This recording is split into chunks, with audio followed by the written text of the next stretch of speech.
Arizona, homeowner's best friend.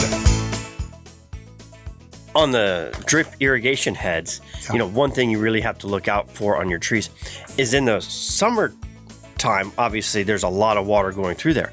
But in the wintertime, if we're doing it properly and we cut back, you can get calcium buildup that'll actually prevent water flow out of the end of that. And you're like, why am I not getting any water out of here? Well, it's just, the hard mineral buildup and just clogged it.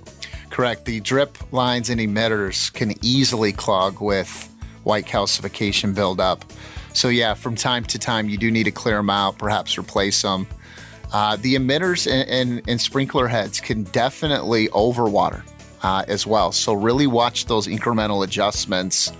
Even though your timer may say that it's running the allotted time that we recommend, or maybe your landscaper recommends, if those heads are open too much, you can still release way too much water, even though the timer is allotting the correct amount of time. So it goes hand in hand. Adjust the heads, adjust the emitters, and adjust the times. And it's not even just the emitter heads we need to look for. Those are four-legged friends of all shapes, sizes, and species. I don't know what it is. They love to chew the spaghetti line. They do. Yeah, so definitely keep an eye out for that as well.